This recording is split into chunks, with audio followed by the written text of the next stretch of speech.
Real talk tayo. Bakit wala ka sa Sex Bomb concert? Nag-usap lang ba kayo ni Willie after nung pag-amin mo?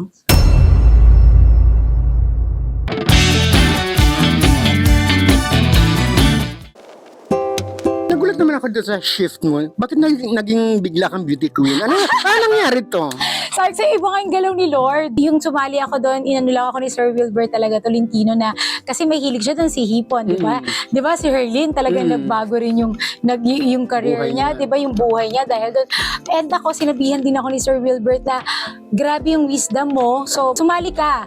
Alam mo, sa umpisa pa lang, dahil nakita naman natin, wala po akong anything na ano ha, kasi di ba beauty queen naman po talagang kasama yung magpapagawa ka and everything. Yun yung unang takot na takot ako. Sabi ko, Lord, kung magaganon ako, mami na naman ako, parang wag na lang kung hindi talaga uubra.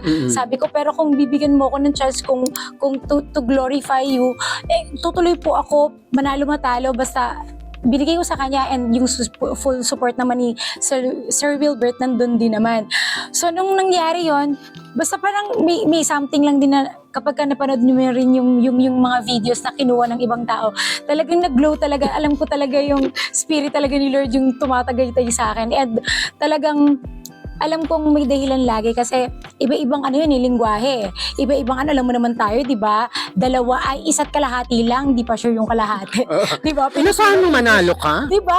Ay, hindi po talaga, pero po talaga ako, determinado ako. Tapos yung aking lingwahe na ginamit, syempre yung hindi tayo pwedeng magpanggap na kaya kong mag-i-Ingles, di ba? So yung sariling wika natin yung ginamit ko din. Thank you talaga, Lord. Di mo akalain sa panaginip, hindi ko rin talaga maisip na mananalo ako as in. Na ako pa yung makokoronahan. Siguro papasok ako dahil sabihin na natin dito tayo sa Pilipinas, di ba? Mga fourth, mga ganyan. Real talk tayo. Bakit wala ka sa Sex Bomb concert? Kasi sumabay siya. Saan? Sa rehearsal. Nagre-rehearse na sila at that time. Hindi pa hindi pa nagre-rehearsal kami. Nag-guesting na kami nila Ate Sunshine. Yan, sila Ate Jopay. Nag-usap-usap na kami na sasabay. Ayoko naman maging special treatment. Sinabi ko naman kila Ate Ira yon na bigla akong papasok na ganyan. Pero sabi ko sa kanila, full support ako. Sinishare ko yung mga posting nila, yung mga nila. Doon ako na sumusuporta. And syempre, tapos nakoronahan pa ako.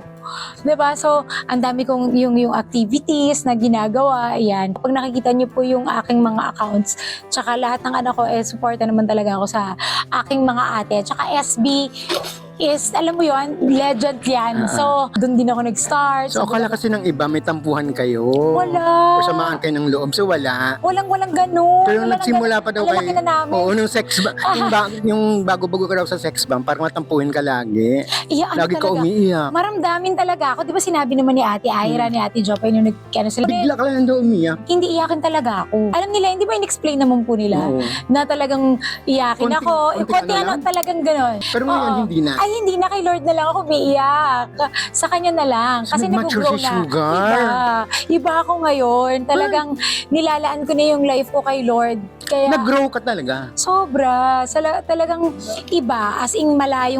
Nag-usap lang ba kayo ni Willie after nung pag-amin mo? Ha? Nag-usap na kayo ni Willie? Never pa. Biglang gumano. Nagalit siya Nasa-shock. kayo? Ha? Hindi siya nagparamdam ng mensahe na. Ay, hindi naman. Pero hindi ko. Alam mo naman, ako kasi parang pinag-pray ko na lang lagi. Alam din naman niya yun, na pinag-pray ko siya, namin siya. And lahat naman na nangyayari sa life niya ngayon, sobrang happy ako dahil alam kong nakalaan mo na para sa kanya. Kasi nililigtas siya ni Lord. So, wala ng komunikasyon? Wala. Walang-wala talaga. Paano mo, yung dalawang anak mo, paano kayo nung ex-husband mo? Yun naman yung sobrang blessed and okay na okay kami ngayon. Yung kids ko, nahihiram na ng angkong nila.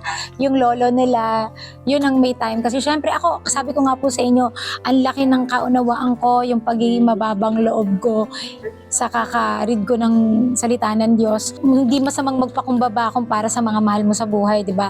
And yun. Sinishare mo na siya sa pamilya ng lalaki. Tapos yung Iba ka na, Sugar. Iba na. Dati parang magdemandahan kayo, Oo, and mag-away kayo. And lahat yon mapapagdaanan mo. Tapos doon ka na lang papakita sa'yo ni Lord kung bakit mo nadaanan yon. Because para maging better person ka pa. Paano ba nangyari to sa buhay mo? Parang Nabago ka ba? Nagdasal Hindi. ka lang? Or may pinakitaan ka sa panaginip? Ayoko, ano baka madula. Oh my God, tapos na, ayoko. Hindi, sometimes kasi may darating sa buhay mo na pinaka masakit. Ganun naman eh. Makikilala mo, kilala na natin si Lord. Pero mas hahanapin mo siya pag dumating sa'yo yung punto ng buhay mo na pawala ka na. Yung parang buhay ka pero feeling mo patay ka na. Yun yung naramdaman ko. Dumating ka sa point na Yes, yun? oo, opo. And I know Him, I read the Bible, pero biruin mo, mas lalo ko pa siyang hinanap nung dumating sa buhay ko yon.